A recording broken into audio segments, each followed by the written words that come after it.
designers for posting your work. Best way to do it. Case studies, get out of here. If you know how to video edit, and you don't really have to know a lot, it's like that TikTok trend where you put like 27 photos back to back to back to back and have them on for like a second or half a second. I did a case study. It was 5 seconds, 20 shots, and it comes in the feed, and it's like static post, text post, static post, text post. And then there's just the video there with all my work, and it's sick. It's 5 seconds. It's no commitment. It works so well. And I'm going to do one for each one of my projects right now. All right. What's up, Mose? Why don't I ever get to start? You know what? You started this time. What's up, guys? Welcome back to our channel. It's not going to be a very happy episode, to be honest. This is not. It's going to be a real sad one, actually. Things aren't good, everyone. Things are real bad. Just got back from my trip. Really great trip. We had our shoot get canceled with Mr. Matthews. I love when you say something and then just follow it up with the complete opposite. Confuses me every time. It was honestly a wonderful trip because I know Max wrote a good itinerary. We got a bunch of shit done. We got to vacation a bit and also work a lot on fun things. But it sucks that the main purpose we were there for, it got canceled. It's what it is. It's a great trip. It was just fantastic until I touched down in Canada. What happened? To Pearson Airport and put my bag down and accidentally left it unattended. Oh. And it was gone. I haven't seen it since. There's some things in there that are pretty valuable. And thank God it's nothing like hard drives or like data or memory that I really need, but it's just my camera's gone. That's so sad. Lens is gone. My favorite lens of all time.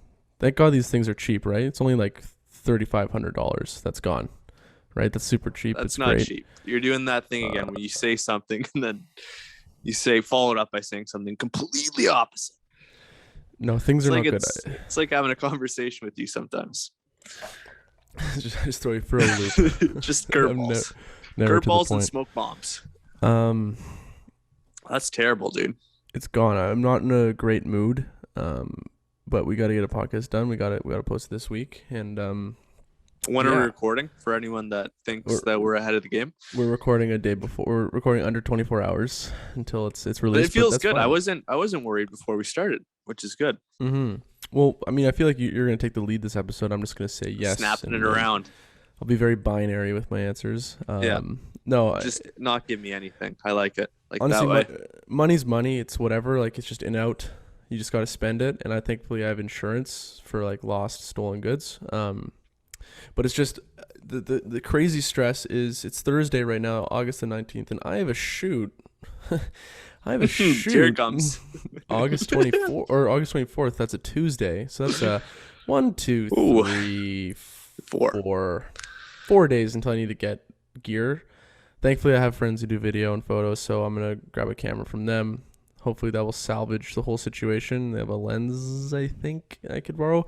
It should be okay. But the real stress is just like anger at myself for not like having that bag attached to my hip, and it might show up. I don't know. The people at the airport said who knows what could have happened, like a bag that's left unattended gets pulled into the canine unit. They might put it back in like I don't know, there's like a lost and found that I went to twice already.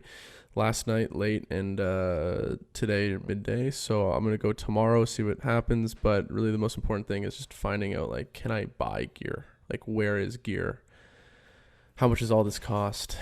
It's just, it's so stressful. But depressing. And it was such a good trip. I like landed in Toronto and I was just so happy. Mm-hmm. It was almost like that happiness and like trying to like get in the car and like hurry was like just that's what fucked me. But yeah, that's where we are. How many times do you think that you've replayed it in your head? Countless. What lap are we on? Where did I have it last? Where was I? Where did I make the mistake? As somebody who has lost, I probably went through 10 Game Boys. No word of a lie as a kid. 10 Game 10 Game Boys, 7 iPods. Some were broken. Some were just left on buses, never seen again. Oh my God. It's just so I can depressing. relate that. And for you, I don't think, well, maybe it was. For me, it's like that panic that you can feel in your ears. It just gets so red and you're like, oh, It's my fault. It's nobody's fault but my own. And now I have to deal with this. And I know it's even more awkward because like people start to really like, how do you like, oh, this is your 20th wallet. Like this just keeps happening to you and you don't learn from your mistake. Like it's an embarrassment thing at this point for me.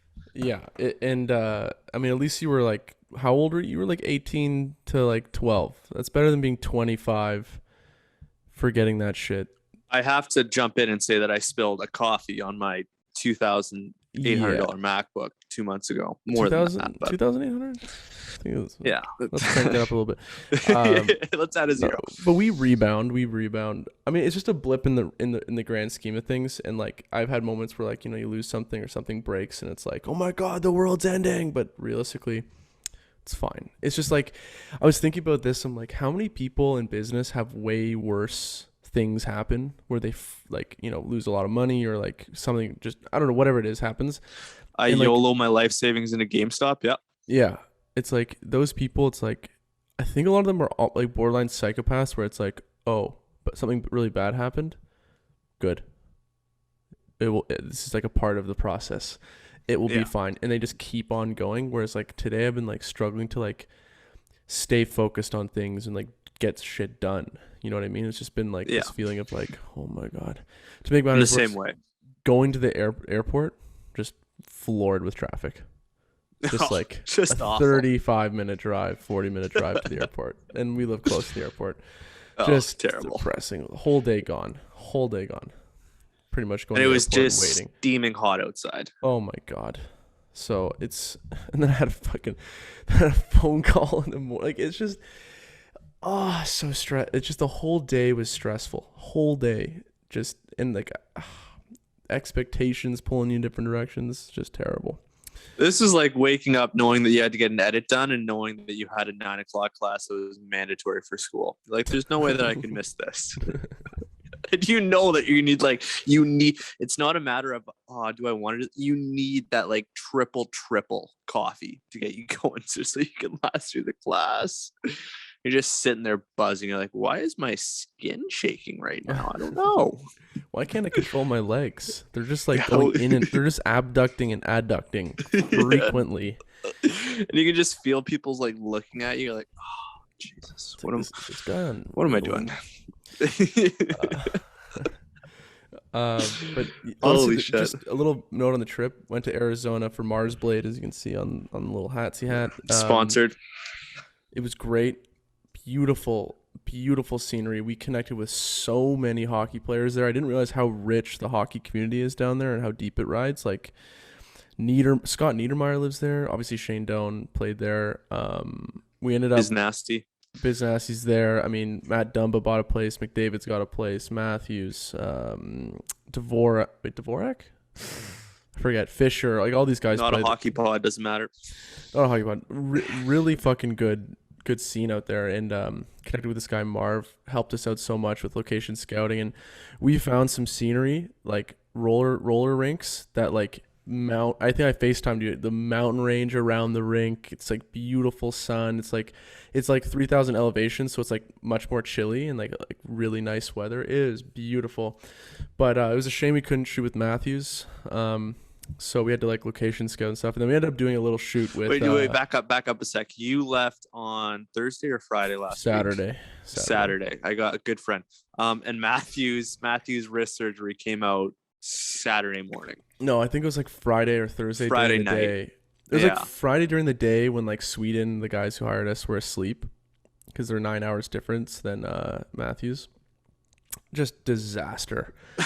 But the guy that you were going out there to shoot, he's got no wrist now. He's just like souk. Like yeah, he's like, oh yeah, see ya. Contractual obligation, souk. Souk.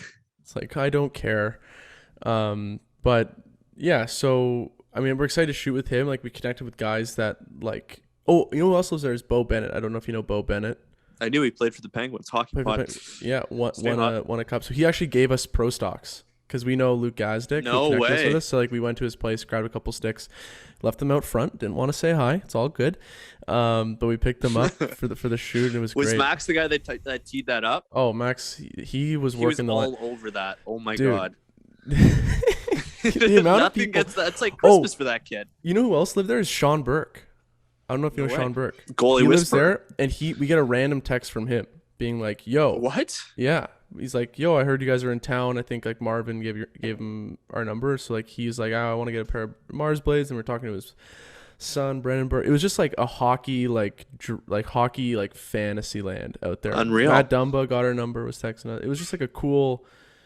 I think he wants to get some Mars blades, or I forget why he wanted to connect with us, but it was just a shame he just came back from Minnesota. He needed a sandwich plug, and he knew Max was in town. Max was in town. Yeah. But yeah, so we ended up shooting with Shane Doan's kid, Niedermeyer's kid, and I forget the others. I don't even remember all their names. I think it was Josh Doan. Oh, fuck, I'm a real bad Niedermeyer's guy. kid's got a weird first name. First I name, they're remember all, he plays for ASU. all ASU kids. They were so nasty. It was insane on roller. And this one guy, Marvin, is disgusting on roller. I've never seen roller hockey that good. But yeah, we shot with them. So fun. Just like it was like Didn't break the sunset. lens. Huge win.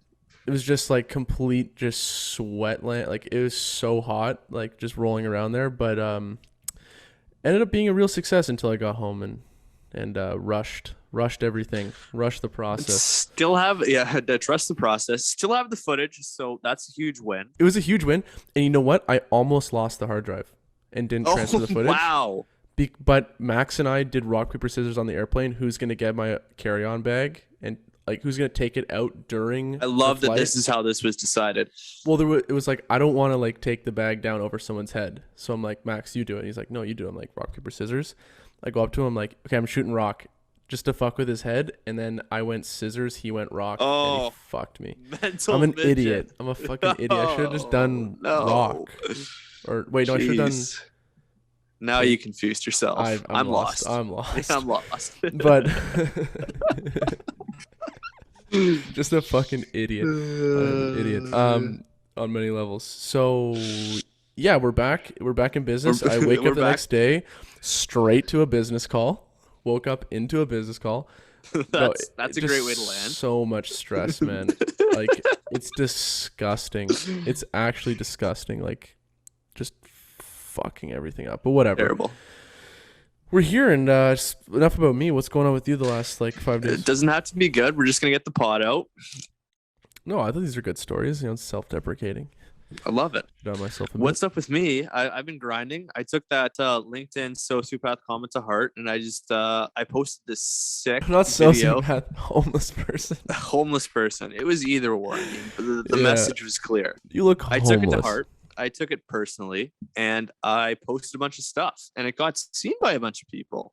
So that's great. Realize that job recruiters look at that kind of thing more than you would think, and just rocked out. Also, designers, for posting your work, best way to do it. Case studies, get out of here.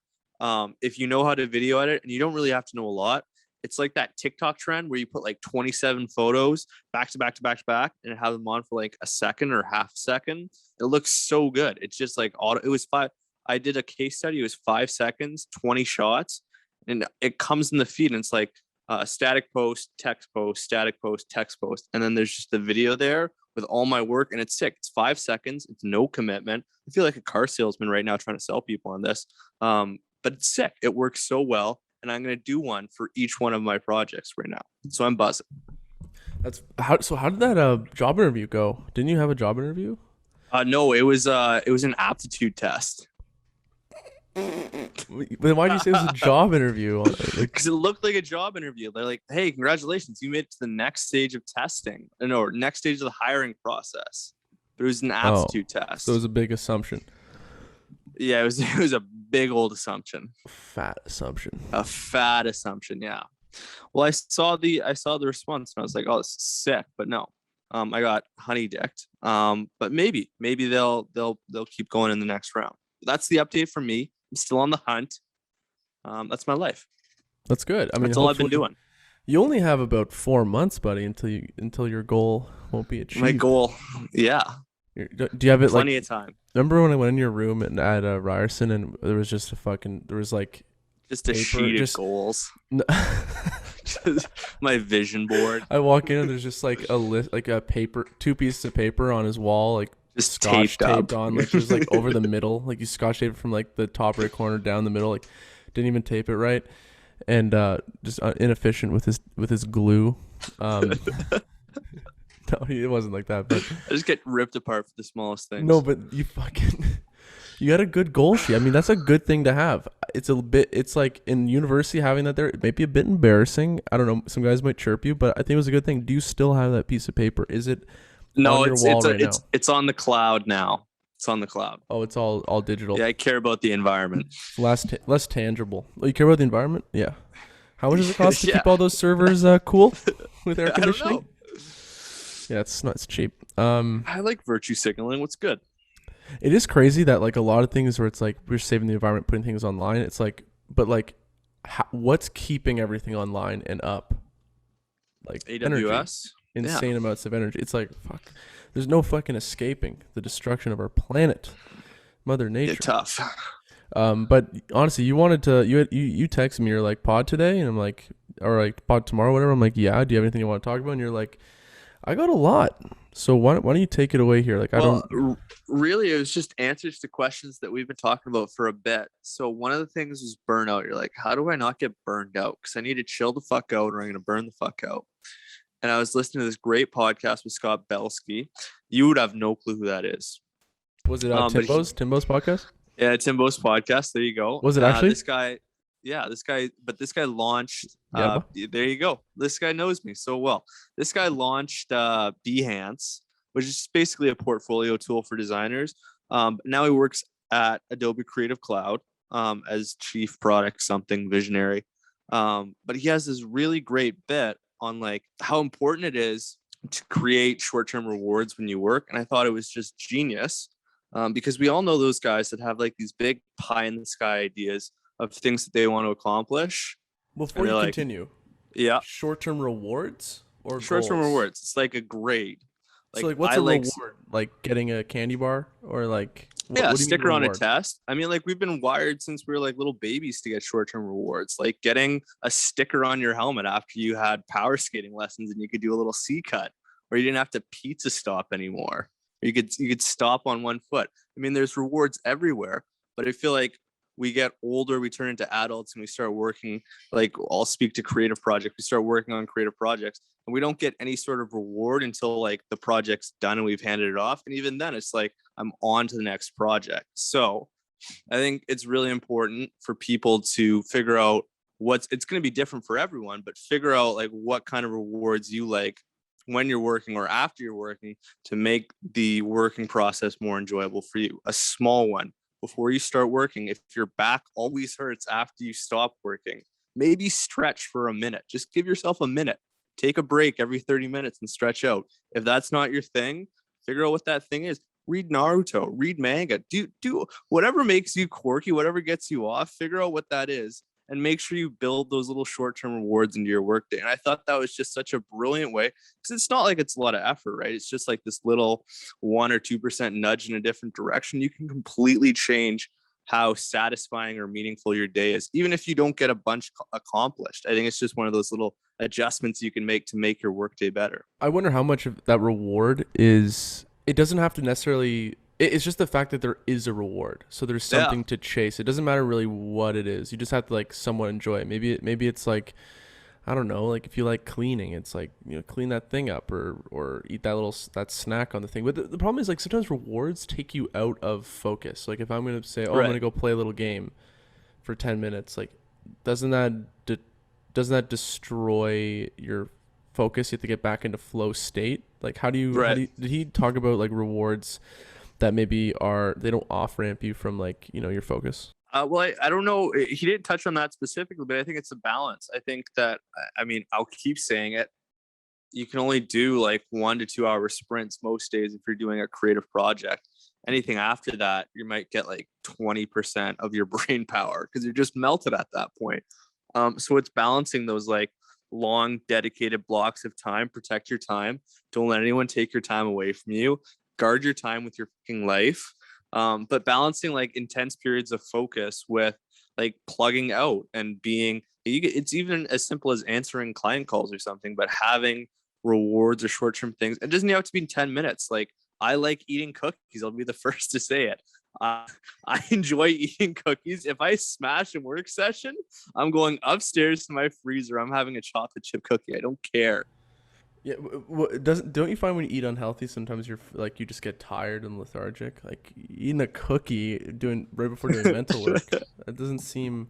Well, it's after I do that 1 hour or 2 hour. Well, usually it's a 2 hour block for me. If I bang that out and I feel good about that, I'm finding something immediately after um, to reward myself. And I think the flip is that most people don't bring any awareness to like what the rewards are in their day and how to make themselves enjoy the process of working. I feel like sometimes a lot of rewards are like addiction.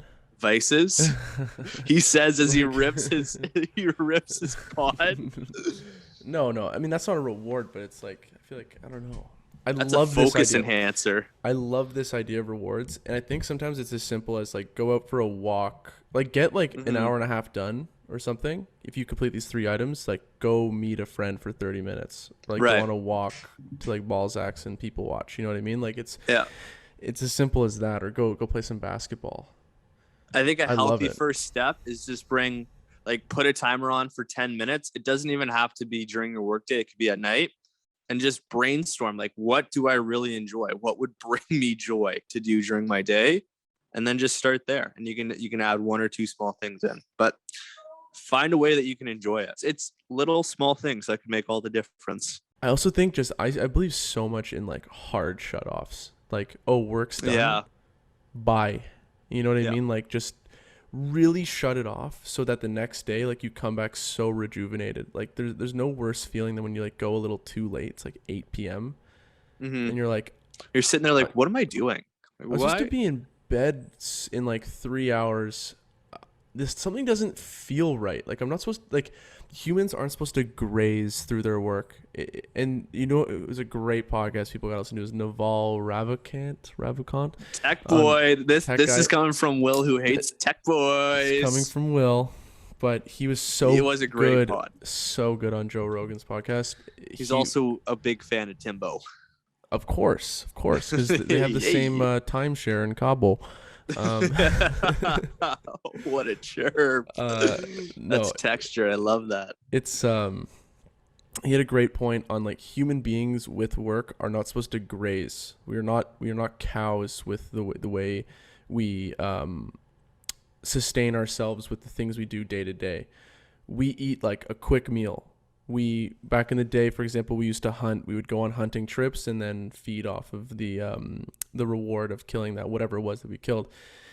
And we would live off that for a few months. We would hunt extremely, like we would go on a trip and be very extreme in our purpose for 1 month straight, and then we would come back and live off of that deer or whatever you killed for like 1 2 months, maybe 3 months, depending on how much you caught. He was saying the same thing with work. Maybe you're not working once every like other month or something, but the point is build in your year spurts of working, and then as well build in your year a month's or weeks at a time of spurting, and then give yourself a week or a month of relaxing and just kind of recalibrating to go back into a sprint. Like we're not meant to be just constantly grazing away 40 hours a week, just grinding meaningless shit.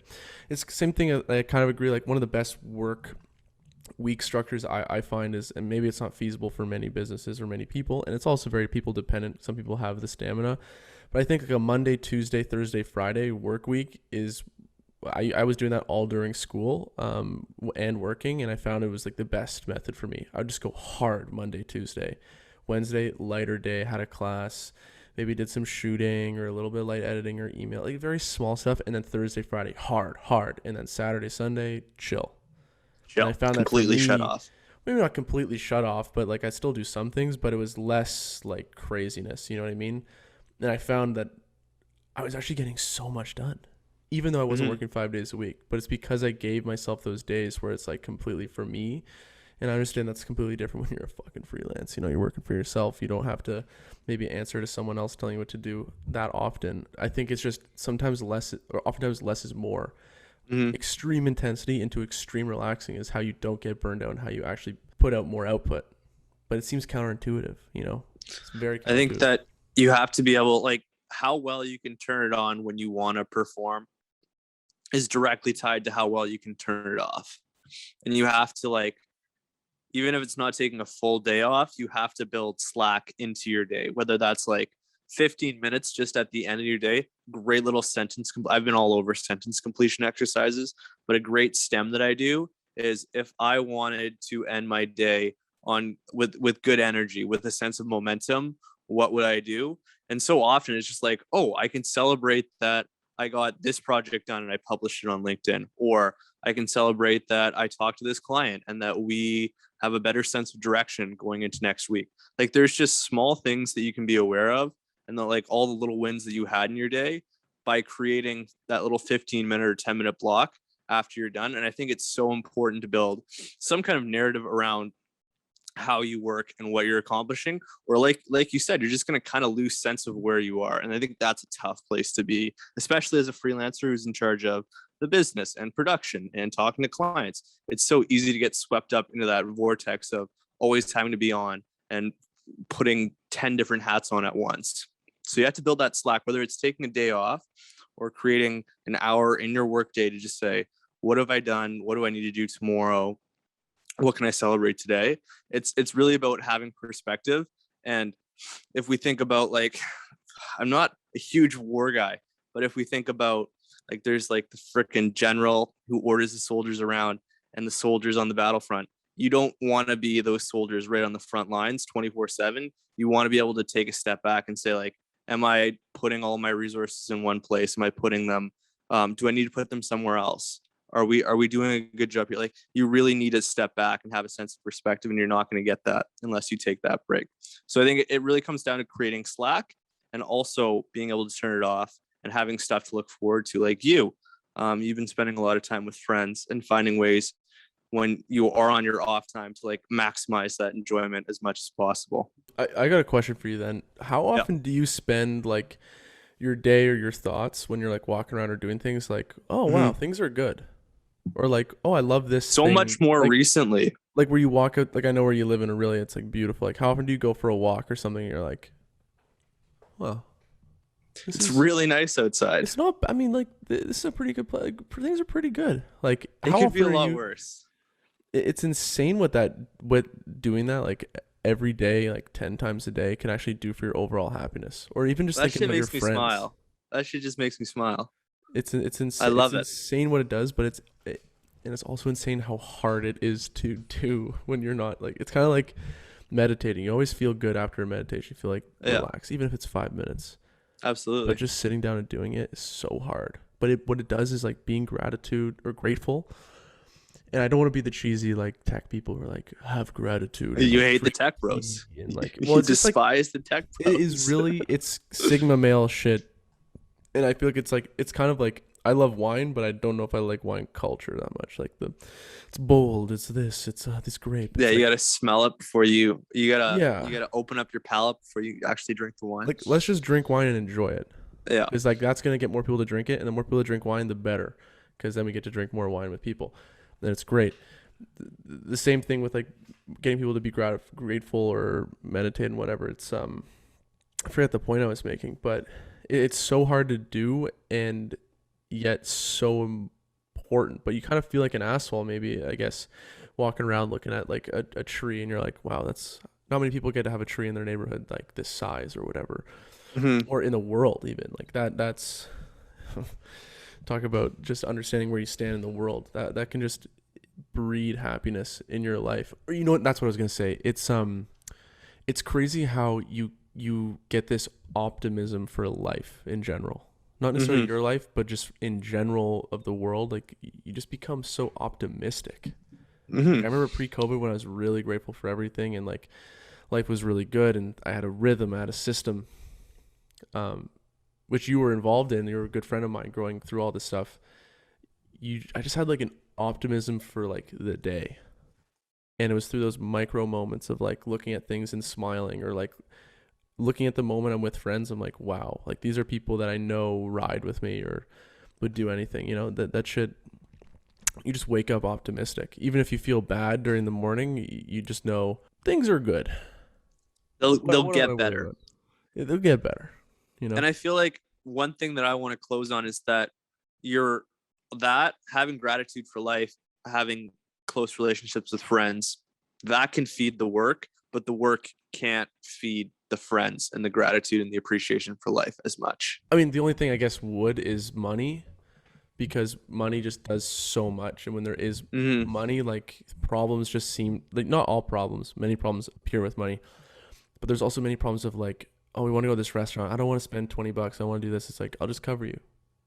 Let's just go eat some good food. You know, like let's go to this thing. Let's go here. It's like when you have money, there's less of that friction, which I noticed like a lot in university for obvious reasons.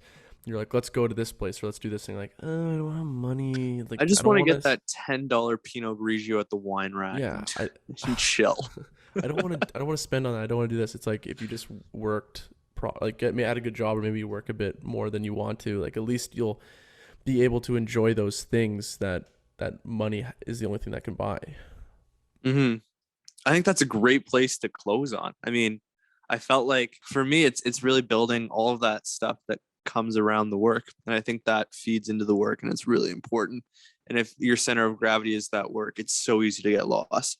And I've been there. It's not a fun place. No. And I think the worst part is that you can feel really alone, because I think externally, if you're really busy, like this, I guess culture more broadly really celebrates people that are busy.